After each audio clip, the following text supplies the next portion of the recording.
I wasn't ready to say that, but let's check it. We're good. I think we're good. I'm trying to get this real snappy now. Oh yeah. Anyway, welcome to another episode of the thing on the Thursday with the toys and the drinking. We're doing it. So, in today's episode, we have topics, but we also have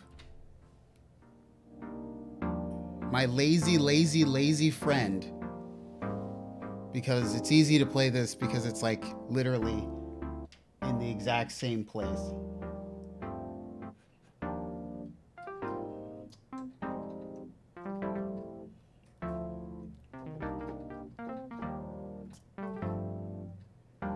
The Prophet 6, everybody's favorite. Everybody's freaking favorite. Everybody's freaking favorite. Simon, what's going on? Oh, I need to like jump in this. So I don't have to look at my computer. Oh yeah, we got it set up now. We got everything set up. Man, I'm lazy. No, twitch it. No, there's too much. Road, what up? What up? Thank you for the way too large super chat. Way too large. Yo, $24.99. That is a lot. That is a lot of money.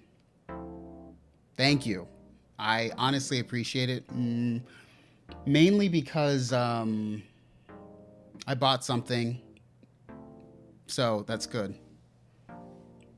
By the way, everyone, Simon the Magpie in the chat.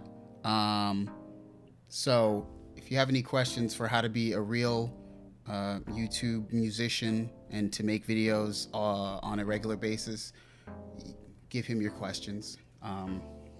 Don't come to me. I'm much lazier, much lazier. But you know what though? I kind of hooked it up this time. I'm not gonna lie.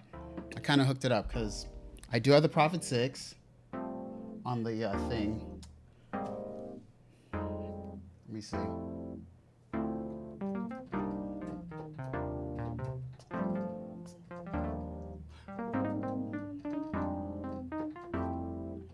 But I also hooked up the Moog, so we can kind of do a thing over here.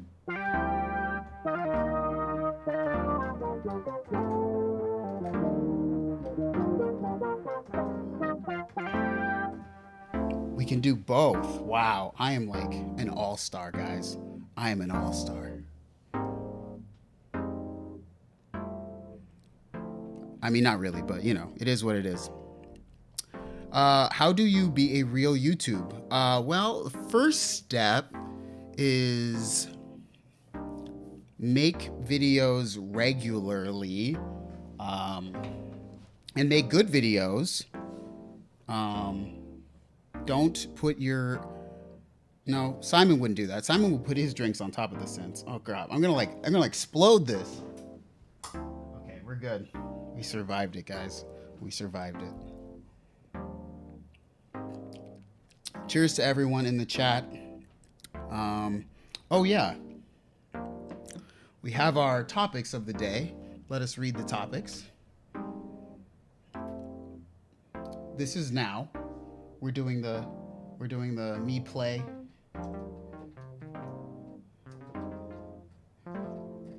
And then we have gear is all the same. A lesson in who cares about stuff. Also, we have the Korg makes a thing. Ableton and Cubus. They have new softwares down here. And then lastly, Classis Synth. Amazing, right? It's kind of bad to have the chat here because then I look down to see like the chat, but it is what it is. So,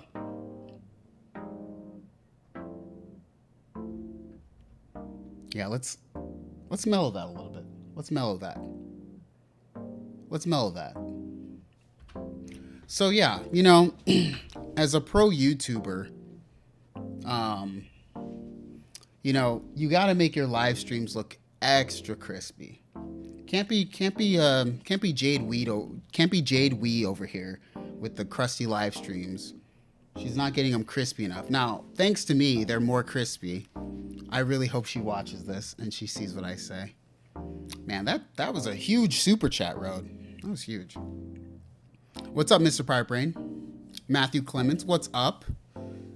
Ah, yes. Vitaphone Vision Sound in the house. Check his channel for a video about the Prophet 10? Which video do you have, man? The 5 or the 10? I forget. But anyway, check it out. Consistency has its bad sides as well, and Simon is right. But you know, it's a weird thing. I don't know if Simon agrees with this, but maybe I would say, as a person who's been doing this for like a while now, you're kind of like, I feel like sometimes if you started at a certain period of time, you could go further faster. Well, in a way, you're kind of like grandfathered in. But I think, what's his name? He does the bad gear. He just started and he really picked up like quick. So I'm sure he'll pass me in sub count. If he keeps going consistently, he'll totally pass me in sub count. Cause like I've literally taken 3-4+ month breaks like over the course of the channel. So, you know, I don't care. Okay. So, what's up, Rockstar Jazz Cat? What's up? Nice to see you. So, if you check Vitaphone Vision Sound's channel, he's got the Prophet 5 old school with the Prophet 5 Rev 4, and he's going to have it versus the Prophet 6 eventually.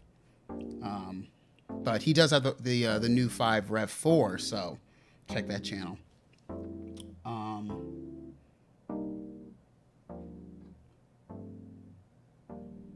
I feel like I don't know. Anyway. Yeah, it's like you got to have a concept too, you know? And it's funny, you know, I think what Simon remembers maybe like, I don't even remember when it was, but like, I feel like the thing that made the synth YouTube space better overall was literally the whole Tom and Synth event. Was like getting people to actually meet other people, so that there wasn't any like misconception or any sort of like, I don't know. I think maybe there's certain people who had like a, what do you call it, a competitive thing or whatever. So, you know, consistency is good because then I get more videos from me. Nah, I think I'm being pretty good. I have oh yes, Vitaphone Vision Sound. Thank you for the $4.99. I appreciate it. I feel like I've been pretty good about doing me. So I'm happy to say that I did. Mission accomplished by totally not getting away from who I decided to start, you know. Those lip smacks though, that's true. I got to. It's a hot mic. So what's up, Trent? So let's see, what's in the news? Oh, I got something fun and I brought it to show. I got this. I think you can read it this way. I bought this Mix Pre 3. It's by this company called Sound Devices. I don't know. I asked on Twitter, like, does anybody have like any suggestions for if I should get it or not? Because I've been looking at this for a long time, but it's kind of expensive, and so I finally bought it. So I now have a Mix Pre 3. So the audio will no longer sound terrible.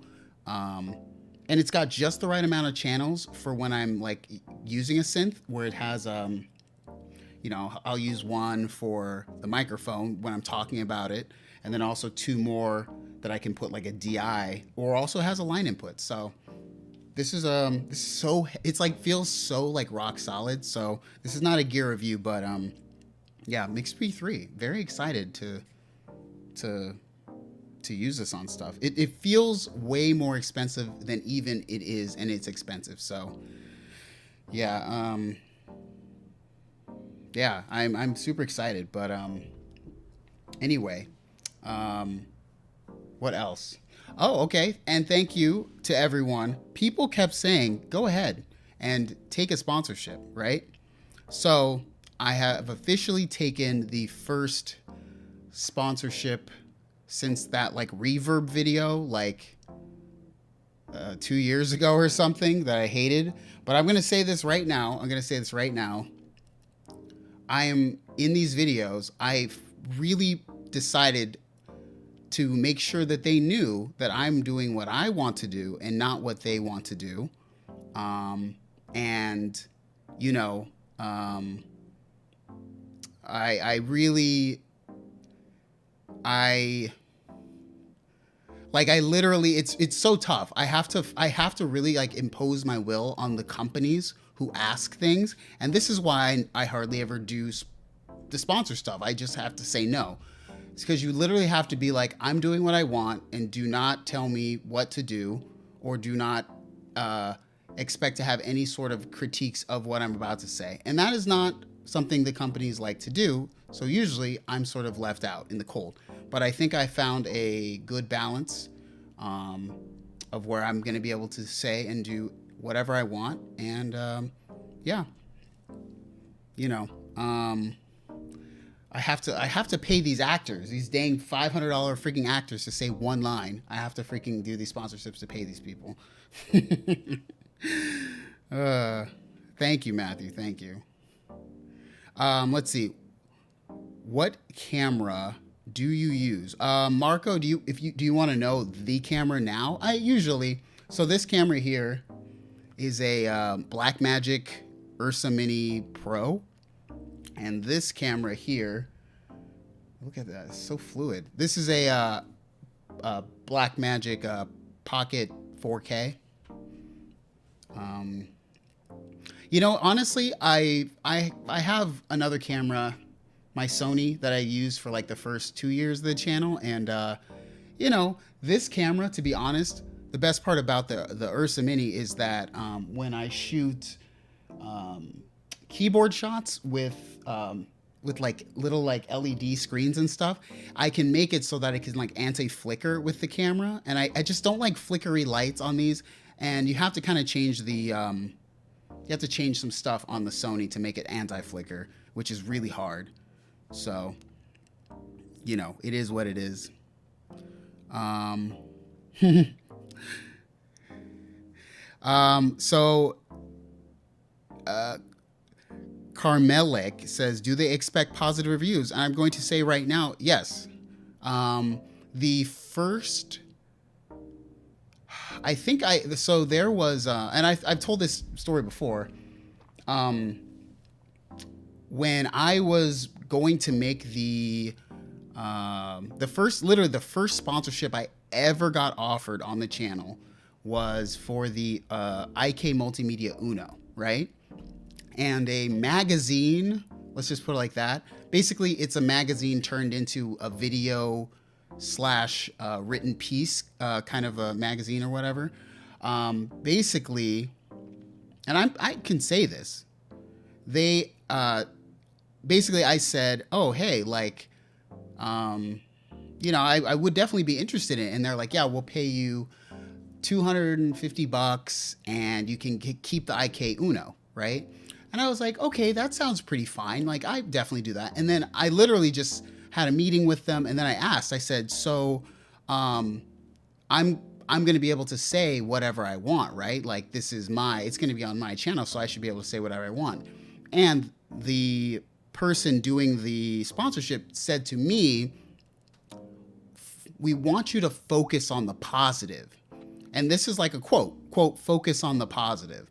And I was like, have you not seen my channel, bro? Like, and nothing against this place or person, but anyway, long story short, I basically said no, because basically if I'm gonna have to focus on the positive and every negative thing I get, I have to send feedback so that the company can somehow fix my experience, and then I can now, you know, not talk about my genuine impression of the thing. So anyway, I bought the Uno eventually. I had to buy two actually, from Guitar Center, and yeah. So yes, in response to do they expect positive reviews? Yeah, if they're paying you, they want you to say positive things. And so if ever a company's like, we'd like to send you something, I always say, first off, I'm going to do whatever I want. And second, don't think that I'm even going to make content because you sent me something. Like, there is no promise of anything ever. So, you know, take that what you will. That is my experience. And if other YouTube channels say that the companies never tell them that, then that's fine. But that has been my experience personally. There you go. Oh, and you ask what lens? I'm using the Sigma 18 to 35 on this one, and I'm using the on this other one, the Sigma 50 to 100 for all the camera people. So let's see. Kaj Love, I said that wrong. I'm just gonna say Kaj, Kaj, says, "Are you going to check out the OP6?" And yes, I should be receiving an OP6 tomorrow in the mail. But fortunately, I can do and say whatever I want. And I made that extremely clear. And I said, also, if you're going to give me an whatever the frick this thing is, I'm not doing a day one drop. I know this might rub some people the wrong way, and those people may be here. I love day one drops when I'm watching the videos, but I do not like day one drops if I'm making the video. So part of the whole thing was, I'm not doing a day one drop. If you're gonna try to get me to do this thing on the day one drop, I'm not even gonna take it. And so, So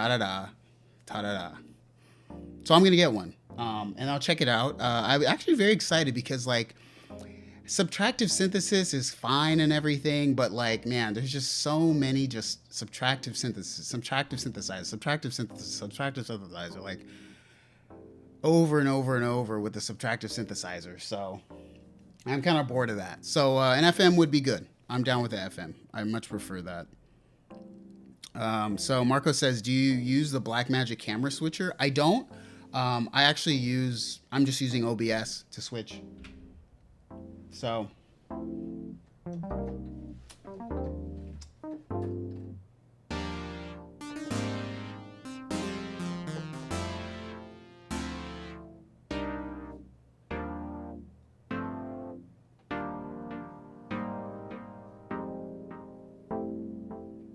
I really like that you can kind of like solo on it, like because this like kind of does like a.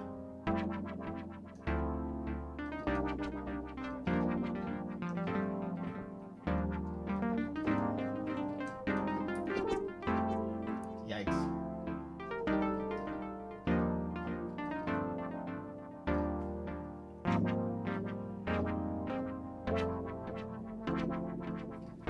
It's kind of dope. I like it.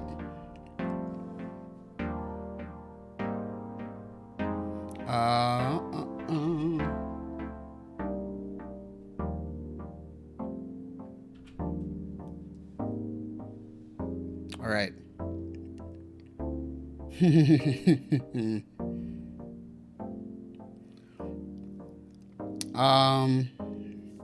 What really? What's the difference between operators and oscillators? Well, that's a long story. And also, no, not Red Stripe, not kombucha, Gingabeer.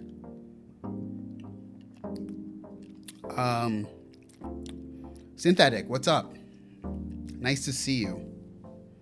Yeah, I guess, Sean. I mean, I don't know about I get that what you're saying by not selling out. You know, the thing is, I don't think most people realize like how really like it's almost just not fair. That's kind of the point. Like I'll give like an hourly breakdown of something, right? If you're gonna like work for some company, some corporation, which like all the Korg is a corporation, Moog is a corporation, Dave Smith, Instruments, Sequential, Yamaha, all these are corporations, right? And all the companies and people like who like fanboy it and think that they're your friends, they're not your friends. And I'm not against them. I have friends who work at the companies, but it's their job. So like that aside, when one of these companies literally says to you like, hey, we'll give you like, $500 to make like this video, but the video is going to take you like, I don't know, it might take you like 15 hours to make it, right? Plus all your equipment and all your like, it's basically at the end of the thing, you're making like $5 an hour, which is less than minimum wage, which is literally the company getting over on you a whole marketing thing, right? They don't have to put any effort in. They throw you the thing or they give it to you in exchange. It's literally like, so the reason why I don't do it is just because why am I going to let the company screw the artist over? Like, have we not done enough of that? So I'll buy my own stuff. I don't mind buying my own stuff. Y'all see, I buy my own stuff. I don't even care. It does not matter. So yeah, when you think about like marketing for big budget companies, like legit, like I'll tell you legit how like skewed it is. Watch. If you are a finance YouTuber, right? I'm not a finance YouTuber, but I know the finance YouTubers and their thing, right? They will do a video about just a stock, right? Gold stock or any kind of like speculative stock. And it could be like they'll just do like a 10-minute video talking about the stock. The company will give them all the information about the stock. And literally that YouTuber will get like $10,000 for making a 10-minute video about like a stock. Sorry. $10,000. And you have like a company, like I don't even want to say which company. I'm just going to say a company saying we'll give you $500 to make this. So you know what I'm saying? Like, why even do it? Like, I don't know. It's just dumb. So, want to trade your Prophet 6 for my OB6? I would, maybe. I kind of want one. So yeah, I mean, I'm not saying. I'm just saying, don't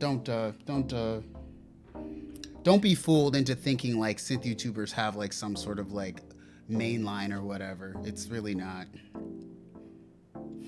Yeah, and it's basically like, you really have to fight for it. Honestly, when I was, and honestly, the reason why I can even start to maybe do videos is because I've been doing it on my own for so long and saying no over and over and over that like eventually they get it. They get the idea that you're not going to do it. And then they're like, oh, okay, you could do whatever. But like, when I was like 10 or 20,000 subscribers, I would get like a lot of people just being like, oh, you don't want to just do this like for free and like get all and give us all this free marketing. Like, you don't want to do that. And I'm like, not unless I can say everything I want. And they're like, never mind. And they just never write you back. So F it, like whatever. I would do a lot of things for $500. How many of the people who did a one Korg, I guess you mean a day one drop for Korg, actually get paid? Who knows? I mean, I hope everyone who did it, I hope they all got paid something to do the day one drop. I mean, it's just kind of, you know what? I equate the whole. So, okay, this is maybe a good or a bad thing, but I'll just say this. And it's the last thing I'm going to talk about because it's kind of ranty at this point. Where I grew up here in California, right? basically there was this thing called pay to play for bands, right? And if you were a band, and I did this like maybe once. I'm trying to think if I did this one time ever. If you were a band and you didn't really have any following, you were just trying to like, you just wanted to play out. That was right. You know, that's it. You would have to pay a venue, pay a bar to play.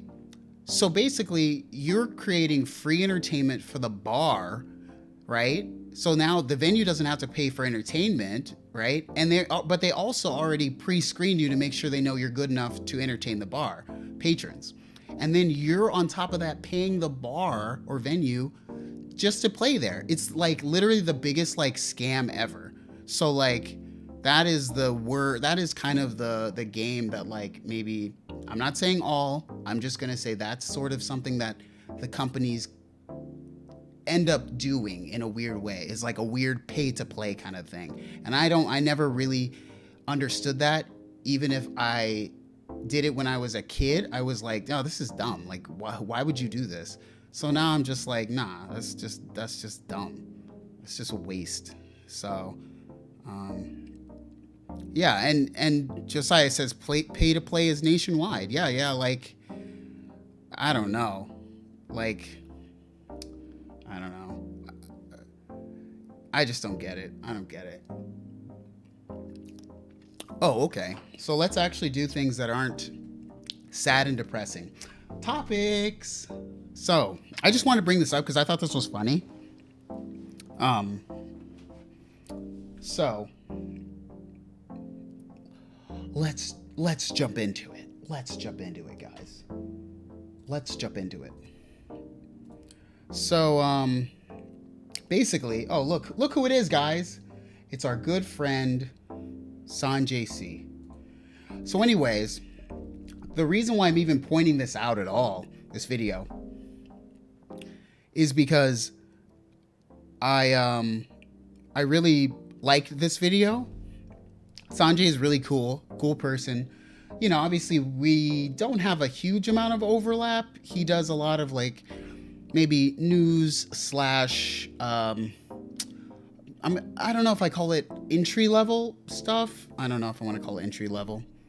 Anyway, I'll just say that you know, what's up, Robert Tyrett? What's going on? So he basically did a review of a bunch of bundles from different companies, right? And they're all like different bundles for you know, like a microphone interface. I don't know if it comes with the cables. I would hope it actually comes with the cables, but I think it's just like an interface and a microphone for you know small like Scarlett, Focusrite things or whatever, right? And like I listened to like I actually watched the video to the end, guys. I watched the whole video to the end, yo. And like the funny thing is literally as you watch the video, the difference in sound quality between 6 different interface slash microphone combinations was like so hard. And this is me, someone who's toured and been on like large, loud venues for like all of their youth. I couldn't hear almost any difference between any of these interfaces, be it this Mackie one or be it, you know, the I don't know. And they come with headphones too, or the Scarlett or the M Audio or the Presonus. And it started to make me think, like, sure, you're not going to get a huge difference from $100 to $150 like interfaces, right? But like there should be some difference, right? But it really wasn't. So like my whole thought about the whole gear thing was like this sort of is a very okay, we don't need to watch a freaking DistroKid sponsorship. So this is kind of like a parallel to like the world of like synths, right? To me, this is, you know, if I blind tested I would say if I blind tested 5 sub $1,000 polyphonic synthesizers chances are no one would know or be able to pick out which was which, right? If I gave them real close settings or whatever. Yet the question I get asked more than anything is like, which is better? And it really all comes down to feature set. And that was kind of like Sanjay's like, you know, that's kind of what he eventually said, was like, it all comes down to like feature set. And, you know, he said the Behringer sounded the worst, but you know, Sanjay, come on, like, I mean, I'm kidding. I'm kidding. He's not hating on the Behringer. He's not hating on them. But yeah, I don't know. I sort of, I just felt like this is such like a weird parallel, because like that's the number one question I get asked, and it's just like, and yeah, Simon's saying that. I remember when, yeah. And yeah, synthetic, like it's like the monster cable debate, like where copper is copper. Like, sure, are things different in terms of feature sets? Yes, and that's what I always want people to like focus on when I'm making my reviews. Like, I don't really want people to focus on that, like the synths are because better or worse. It's really just like, what is your sort of like, I don't know, like, I like the Prophet 6, even though I tried the Hydra synth, and I think the Hydra synth is so much more feature rich, but it just doesn't like gel with my style. So like, I like it, but you know, I'm not gonna buy one just because it's there. I don't know. What's up, Trent? Get a Zoom handy recorder and a mic and an interface in one. Yeah. And yeah, it's funny. Simon says that. I have my Zoom H5. I think we both have an H5, Simon. I think so. And I said this maybe a couple videos. The Zoom H5, even though it's not a Mix Pre 3, this is like 3 times as much or something. The Zoom H5 is far easier to just pick up and use. And so if I'm thinking about something that I want to have as a tool to make music with or to get work done with, I want it to be quick and easy. I even noticed today, as I was using this, I was like, dang, I gotta click this button in, and then I gotta like turn the thing, and then there's this tiny little dial on the side, and I gotta use that to change a different value. And on the Mix Pre, it's just literally, or on the my Zoom H5, it's just like click, click, click. The light comes on and you're ready to go. Not all this routing and everything, which is great, but it doesn't suit every situation. And is one better than the other? Usability, subjective sound quality, noise floor. I mean, you're sort of doing a toss-up. So, anywho, that's all I really want to say about that. And what's up, Hellbound Hillbilly? I actually, you know, I like Behringer's preamps. I don't know. I personally like Behringer's preamps, right? And yeah, Simon says, I've had the same interface, mic, laptop, headphones for 10 years soon. Still kicking, yeah. And yeah. Like, I'll be honest. I use I think this is a late 2014 or late 2013 iMac over here for music, still an iMac, which I've had since 2015 or whatever, with my Steinberg MR18 CSX, which I've also had for longer than this computer, for sure, because this computer has like different Thunderbolt, and that interface when I bought it had FireWire 800. So yeah, I just don't know. Like, that's a weird thing. I'm gonna probably make a video eventually just about like I don't know why I'm have no intention to buy a synth at all. No intention of buying a synth in the near future. Can't even imagine buying one. I cannot even imagine. Okay. So let's see. Should we do something on the synthesizers so nobody is mad? People get mad that I don't play them all the time or whatever. Are you guys tired of the same? Whoops, wrong thing. tired of the same loop? Oh gosh. Oh gosh. Oh god.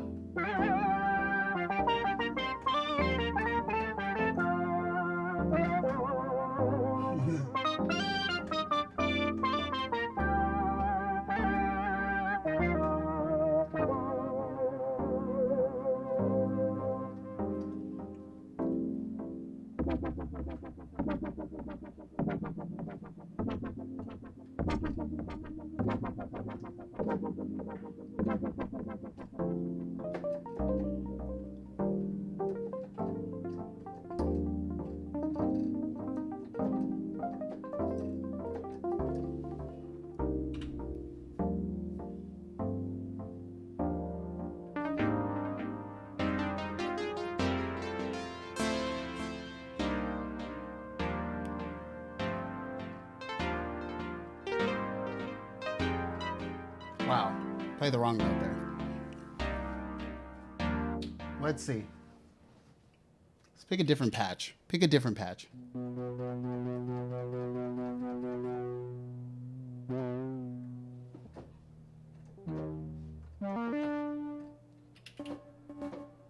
I found one yesterday I really liked. Some of the patches are really good.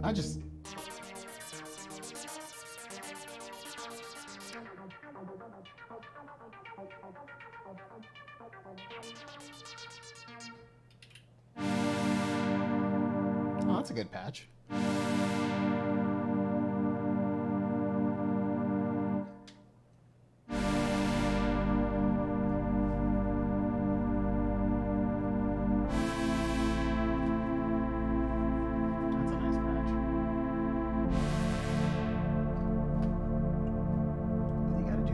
Happy patch.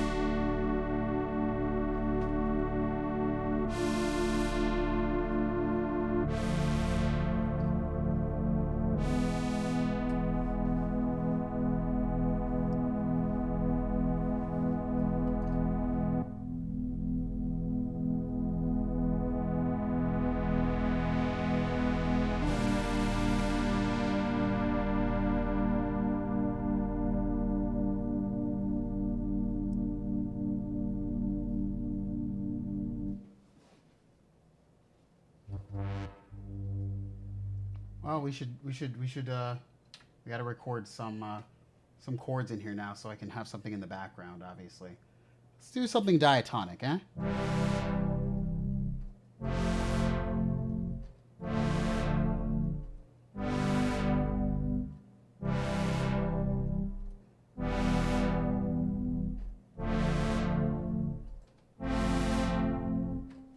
There we go.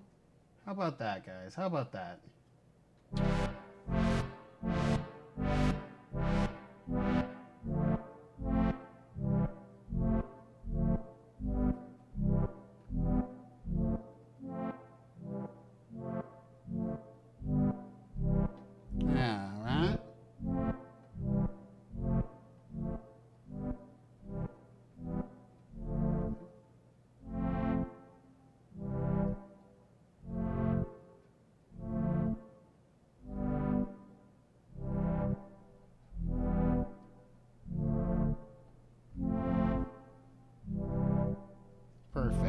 Perfect. Perfect. Now we can talk again. In the key of C. In the key of C. In the key of C. In the key of C. And an 11th.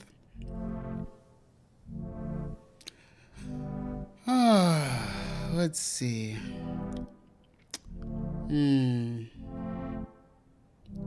Let's see. What did I miss?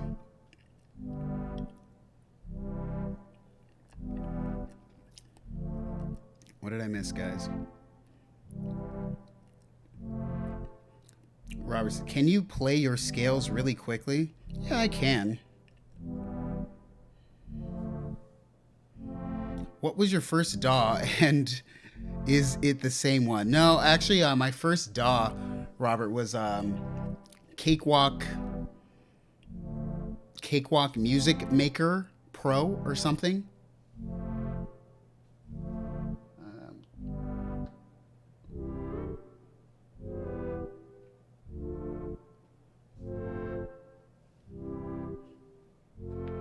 There we go. Too much low end. All right.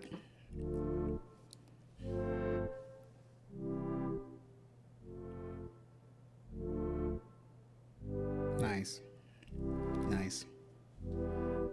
Okay. Oh, wait. Topic number 3. It's time. Let's do it. Let's get into it, guys. Let's get into it. So, oh man, so weird sometimes. Oh, I guess the screen is longer. That's fine. That makes sense. So weird when I do that. Anywho, so guess what?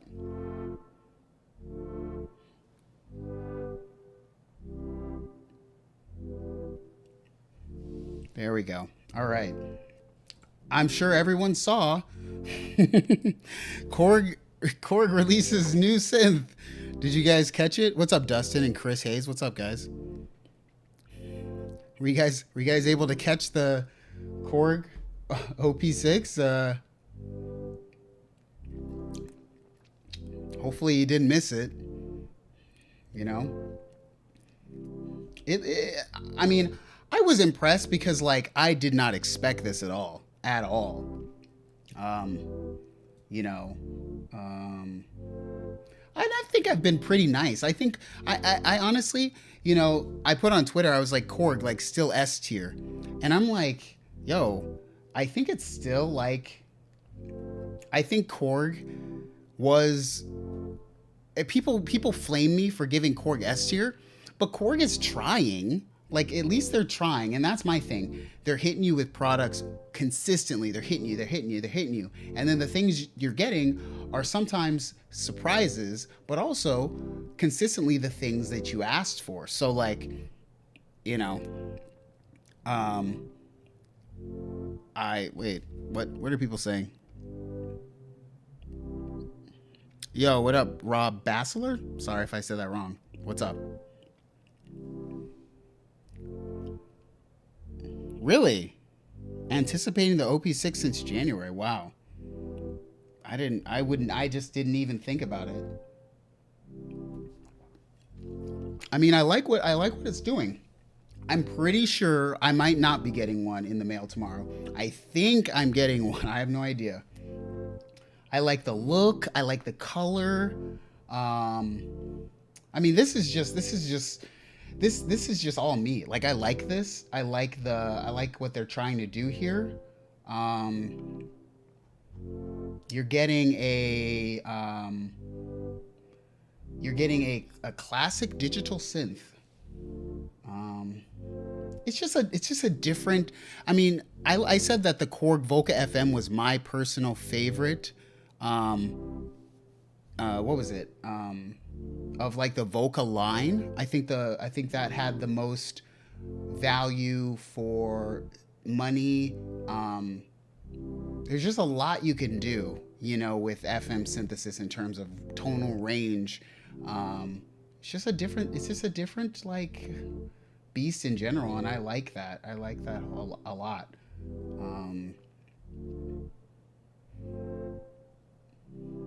And also, I'm pretty sure that I don't know actually how much does it cost? $800? Okay. All right, well, that's a little much. I'm not gonna lie. That's a little much. $800 is kind of a lot. Wait, where am I going? Can we work? Oh my goodness. Here we go, guys. Here I go trying to find a synth on freaking Korg's website. Oh, wait, I found it. Okay. I'm not going to make joke anymore. So let's see. Let's check the specifications. Since I watched Loop Hop's video and I watched some of Jeremy's video, Redmi's recording. So let's see. You get 6 operators, a filter, getting a lot of cool additive stuff. You're getting like different filter types. You're getting like the MS20 filter, the Poly 6 filter, which is cool. They're thinking of it. It's obviously like a digital filter, but you know, yes, Simon, this is cool. But I will say, $800. $800 cool? I don't know. What do you guys think? I'm seeing people saying 800 is too much. 800 is a ton. Should be around 600. Yeah, you know, I kind of have like a sub 500, 1,000, and then basically for me, I say over 1,500. Those are like my 3 ranges. I guess those are technically like 3 apart. There's under sub 500, which could be anything under sub 500, and you get a decent value as long as you're getting a good feature set. And then you're going plus, you're going around 1,000, which I think is a good range for something not flagship, but super feature rich. And then you're going plus 1,500. Anything plus 1,500 to me has got to be flagship. Like, I better not want a synthesizer if, like, I better not want one again if it's going to be over $1,500. So you get the motion sequencer, which I like. Up to 16 steps. Oh, up to 16 steps? Ugh, Korg, bro. Something with Korg and their 16 steps, you know? I don't know. They have issues. Let's see. Yeah, I might go with something else versus this in terms of, I mean, I don't know what I don't know if I'm sending if I get it, if I'm sending it back. I don't know what the deal is. Yeah, I'll make something on it, I'm sure. I mean, I guess I don't have to. I didn't say I would. But, I mean, I got to think of a way to, like, use it that's going to be unique, though. So many day one drops kind of, you know, they end up sort of, like, fanning out over the entire, like, product. So you're kind of like, where do I fit if I'm going to, like, talk about the same thing? So, I like the color. This color is like me. This is my color. This is my color, guys. So, $800 for this color, yes. So, yeah, 37 keys or 61. Is that in reference to... That's not in reference to this, obviously. I mean, I am a 49 key lover. Anything that's 49 keys is the right size for me. I don't like 61 keys a lot. Yeah, Robert, it's some weird Korg limitation. Like 32 steps is my minimum for usable, I don't want to call it like, I don't know if I call it like sequencing minimum, but I don't know. Once you start to speed up 16 to a higher tempo, you're already like screwed in terms of like repetitiveness. So, you know, maybe 16 doesn't seem like a lot when you're at like 70 BPM, but 16 steps seems real quick when you're at, you know, 120. So, you know. Oh, I didn't know it was teased at NAMM. See, I missed. Produced by Douglas. I missed that. I was too busy playing with Simon. I had no idea. If not for the classy color, I'd say, yeah. Yo, what's up, Pentalogus Music? What is up? Yeah. And yeah, Synth Addict, I kind of get the 16 step is like the limit itself is kind of like, you know, like it's a weird thing, you know, like we're limiting it to 16 in 2020. Oh, the Tease was a full 49 key DX7 size synth. Okay. Yeah, and it looks like they honestly just took the oops, they took the shape of the wave state. Where is that? I mean, yeah, they just probably honestly were like, look, we have the chassis for a wave state, so like let's just do the we'll just do this wave state again. Um I know I think some people were like mad about it being like a Raspberry Pi inside. So since I can do anything and they don't know, I'll open it and see if there's a Raspberry Pi inside, I guess. So that people can get mad. And then you know, so somebody's gonna have to let me know how to tell if it's a Raspberry Pi inside. Maybe Simon can tell me. But I'm gonna open it and see if that's what's inside, I guess. Looks looks pretty easy to open, I guess. Just like has these top screws or whatever. So hopefully comes off. Hopefully. We'll all find out together, guys. We'll all find out together.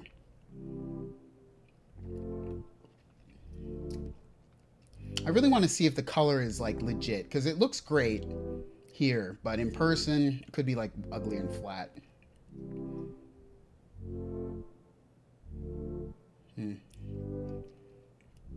I just really like the FM. I think honestly, the Korg Volca FM, I made the most fun song that I made on the entire like of like the whole, like, you know, every time I make a video with a synth, I always use that synth to make all the sounds in the videos. So like the Korg Volca FM just was so much fun. It just felt like a Toto. It just felt like me making a Toto track the whole time. All the like little, like you could do like little digital FM marimbas, and you get to do little like, you know, all these like clinkly bell sounds and stuff. So like I love a good FM bell chime, you know.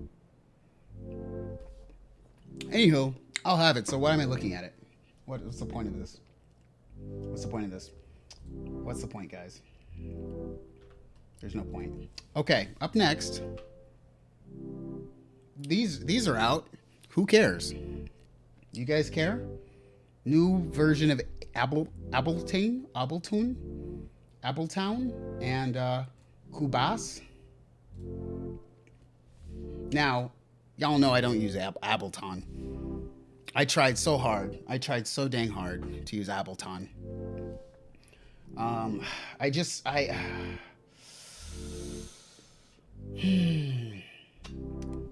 I used to use Ableton when I tried to DJ a few years back, and I liked it for that, but then for the composition, I always just felt weird. So you guys are gonna hate me.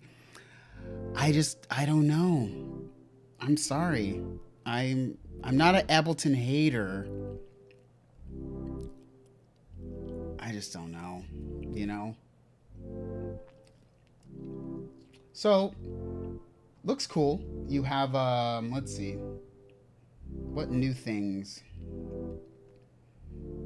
I'm mad that Ableton didn't give me a fat 10.5. Did they like screw that up? Did they like jump a thing and not put these in here?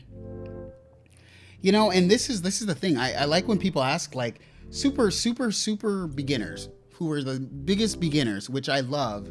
They always usually ask which DAW is the best, and it's really anyone who's been doing it for a while, you so get that it's such a like subjective thing. Like for me, to be honest, Ableton is great for some things. If I'm gonna go do a live thing, I would pick Ableton, and I would have a controller.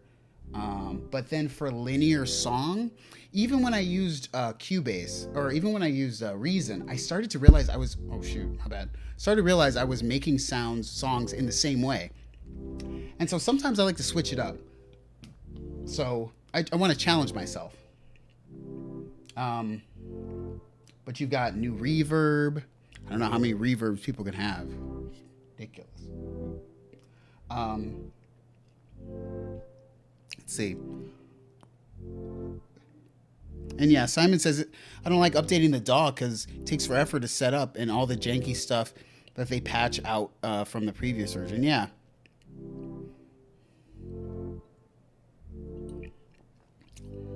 Yeah.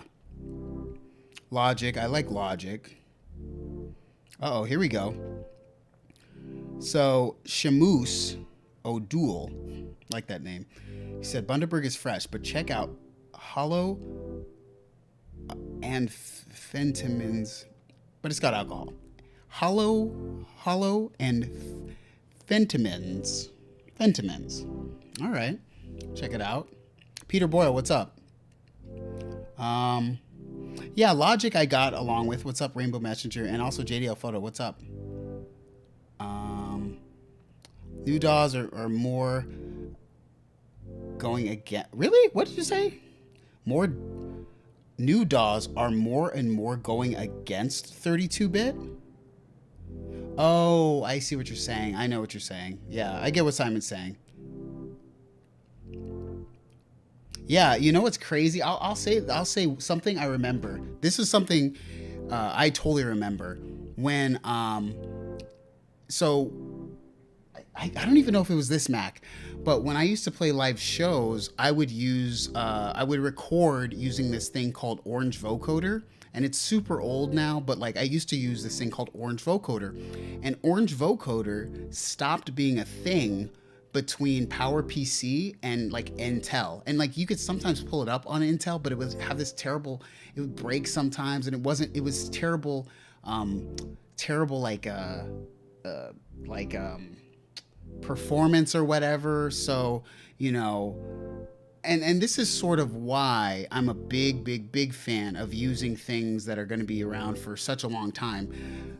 So I don't use really like any VSTs. Like people always tell me like, hey, check out this like this plugin or this plugin, and I'm like, you know, I really just want all my sessions to keep working, so I'm gonna just use the same old Waves plugins that I've had for like 20 years at this point, you know. I've used all of my I mean, not 20 years, but like 15 years, I guess. I've used my Waves Renaissance compressor, my Renaissance EQ, and then outside of that, I'm just using the plugins that are in the program, right? Cubase isn't going anywhere, so I just use the Cubase EQ or whatever, you know? So I remember live shows, right, Robert? I just want to go to a comedy show. I really want to laugh. That's all I really want, guys. I don't want anything else but to laugh, man. That's all. I just want to laugh again. Everybody's so serious now. And then everything's like politics now. And I'm kind of over the like politics talking. Not because it's not important, but just like at some point you're really just maxed out on it. You know what I'm saying? You're just like totally maxed out. I know. People make fun of my my Waves plugins. So anyway, Cubase also. Oh, great guys. Great guys. Finally, Cubase 11 has advanced audio export. The top feature, guys. So let's clap it up for freaking Steinberg for freaking giving this jeez. A new, so I know all these things, that's why I'm like, okay. Frequency 2, another EQ plugin, something that does the same thing, sell you the compressor again. Metering, more metering.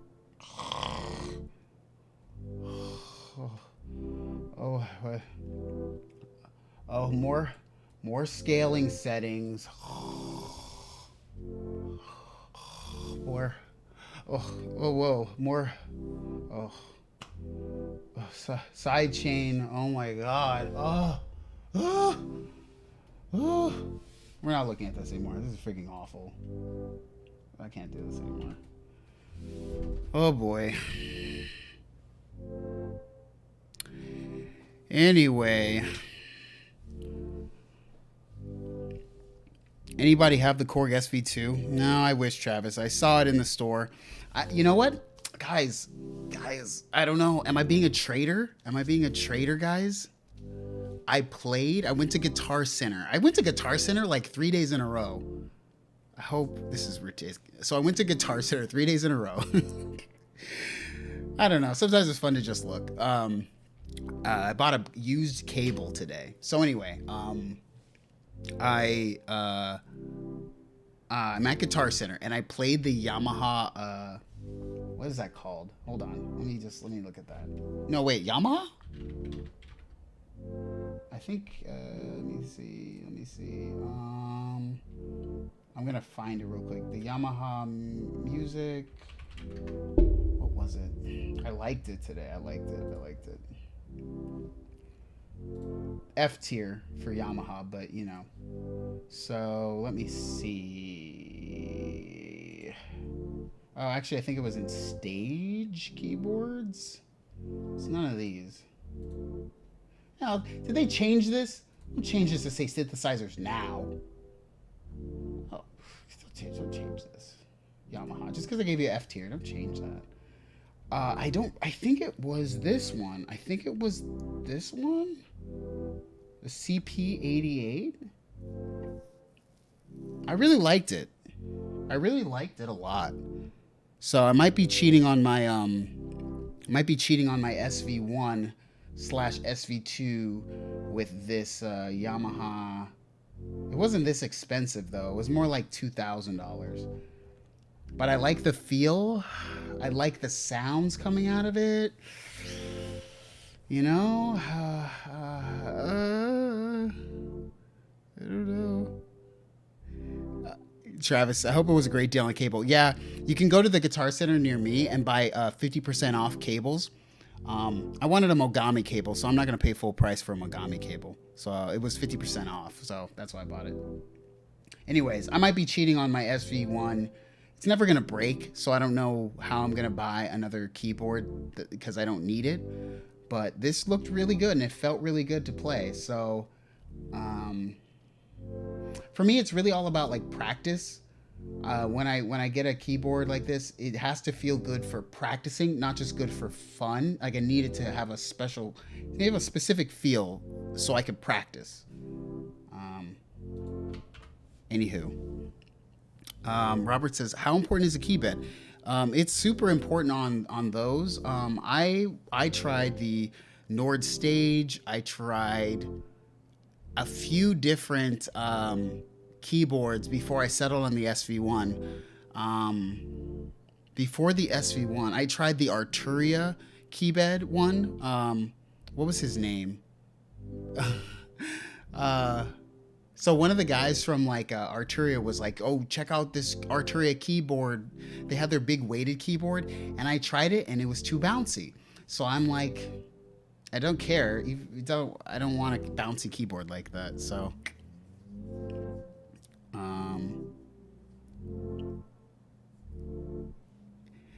oh yeah. So ARP-EG says YouTube really hates URL sharing. They do. They hate a lot of comments and certain things now.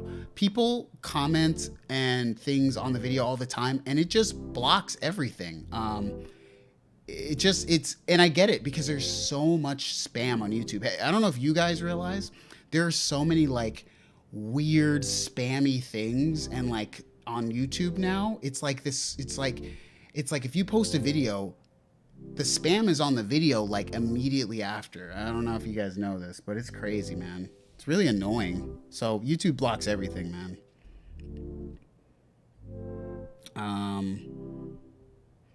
So have the synths modeled in your studio?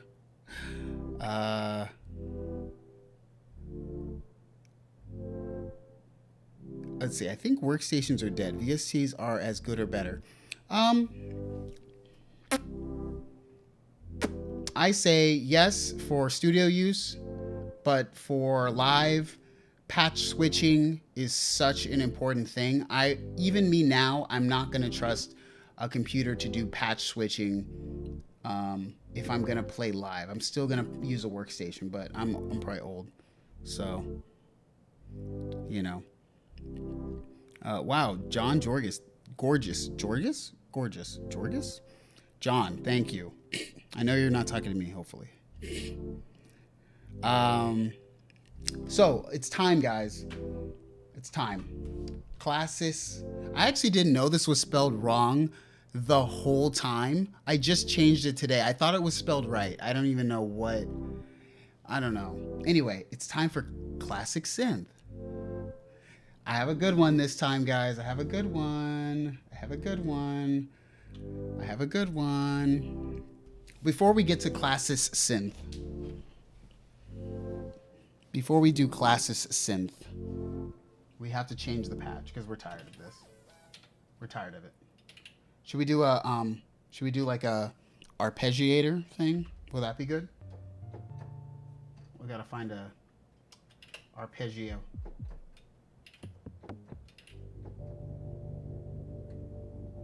I mean, I like that sound.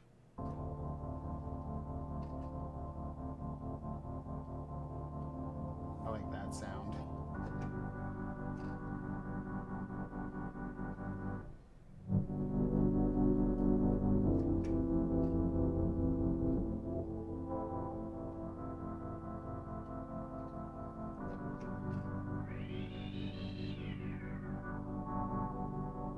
There's like a sweet spot for it.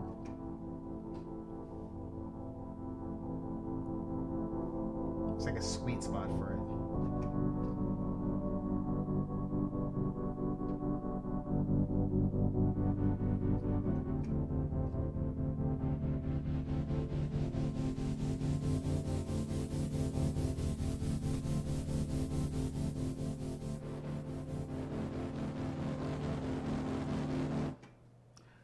But we actually have to have a good sound now. So we are going to pick a new sound. We're going to pick a good sound.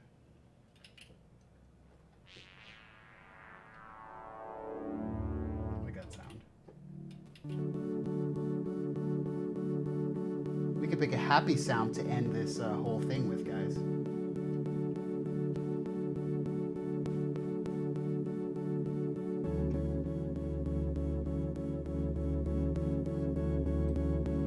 Everyone likes happy sounds, right? We love happy sounds. Everyone loves happy sounds, guys. Everyone loves happy sounds. Everyone loves happy sounds. Everyone loves happy sounds. We all love happy sounds. All love happy sounds. Everyone loves the happy sounds. Happy sounds. Happy sounds. Happy sounds. Happy sounds. Happy sounds. Happy sounds. Happy sounds. Okay. Let's see. I wanna.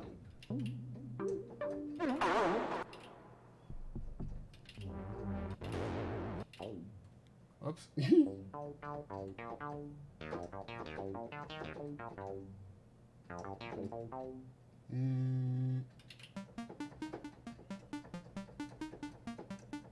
This could be good.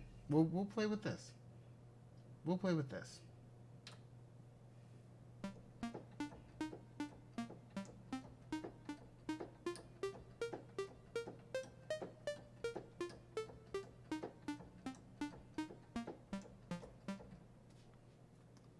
Let's see how that sounds.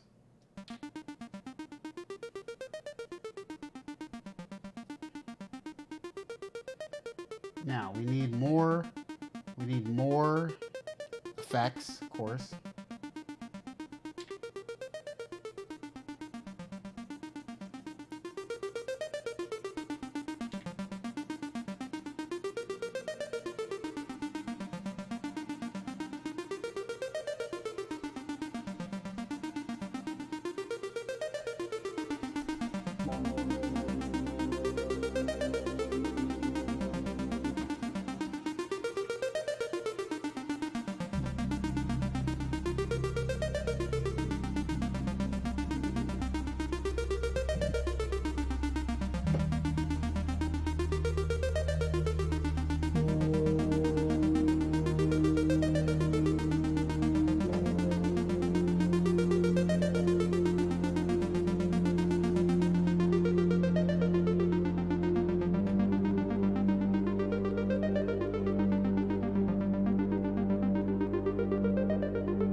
It's over. It's over. We have to do classic synth. Classic synth. This week's classic synth. You guys tell me. Here it comes. Are you ready?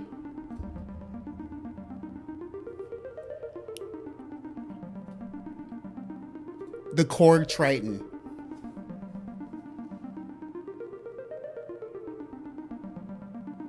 The Korg Triton.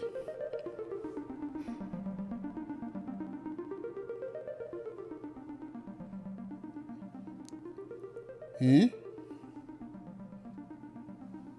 Korg Triton, guys.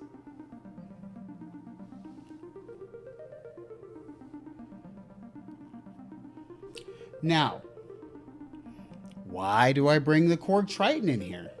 Why would I do that? Who would do that? What monster would say Korg Triton? Well, let me tell you a little story. Let me tell you. Oh, see? Now, see, I like that. That is a very good answer. JDL Photo said, timeless, no.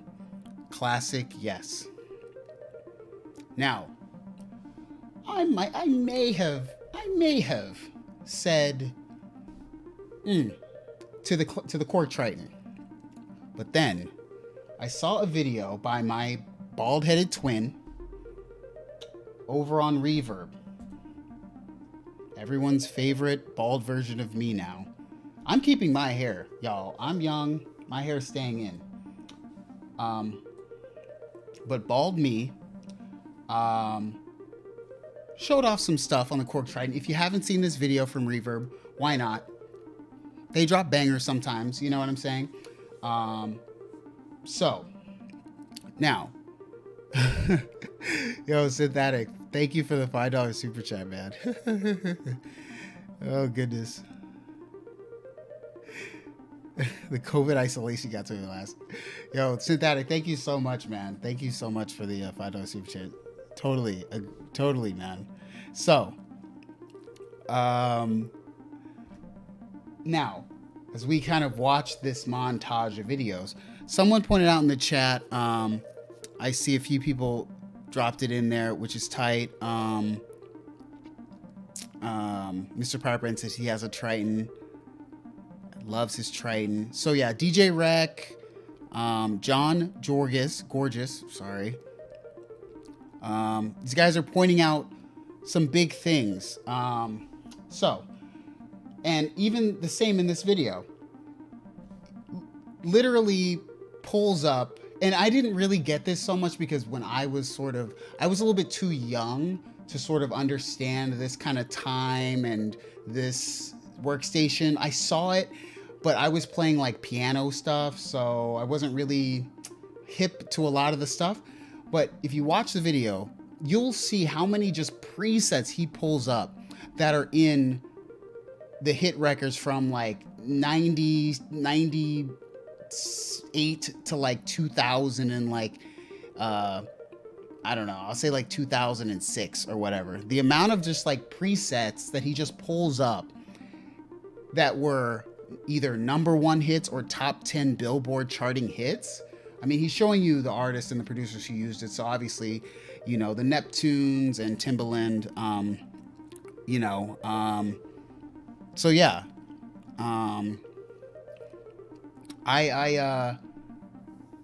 feel like bald me, definitely, bald non-glasses me, definitely got a great video here showing off how generic the sounds were, and to us it seems so like, wow, like what a like hit. But the way that he just pulls it up and snaps into those presets and those patches, yeah, he's got to get his video thing on lock. You know, we can't see the screen. He's got to do this thing. We can't all be, Red Means recording with the bomb cinematography, but he's doing his best. But watch the video. He literally just breaks down so many hits from that era. I mean, every like Neptune's beat or whatever. Oh gosh. My bad. I'm like accidentally messing things up here. No. This is weird. Anyway, I'm gonna go classic but not timeless, like JDL Photo said. Classic. I mean, if you're gonna put this workstation as classic, I mean, that's almost like you'd have to put the Yamaha motif as classic, because it's probably got the same exact amount.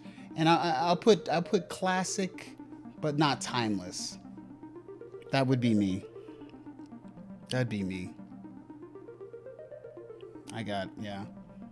But Korg Triton, you know what I'm saying? Like,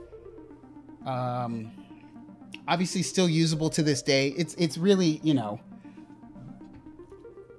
I'm sure there's plenty of venues who still have a Korg Triton. You know, the screen isn't breaking. This was like a workhorse, man. This was a workhorse. Every studio that I went to had a Korg Triton in there. They didn't have motifs. They didn't have phantoms. They didn't have karmas. They had the Korg Triton.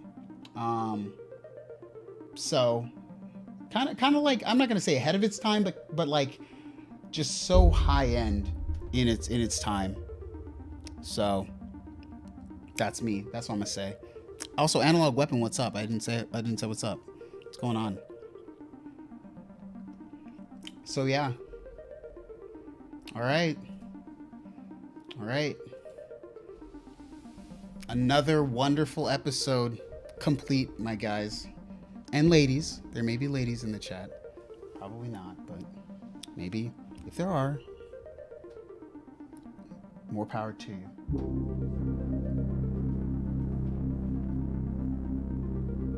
More power to you.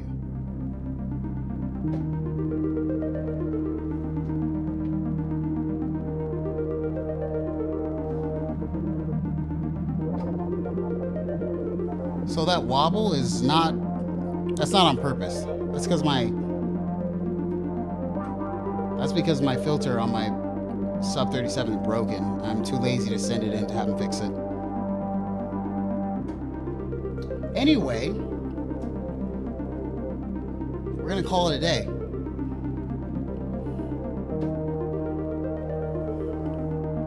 We're gonna call it a day, guys.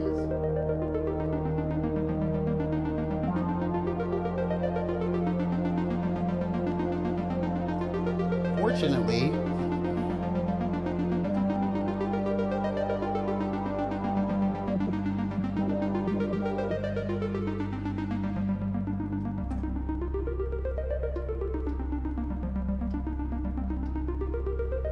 it has a latch function, so I can just leave it.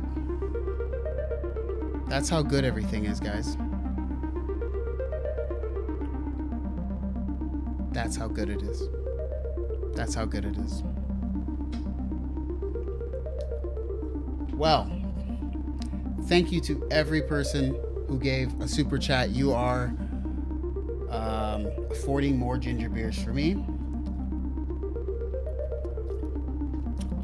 Anyways, probably clipping. I don't care. Until next week, guys. Have a good one. And as some random person would say, keep watching the skies.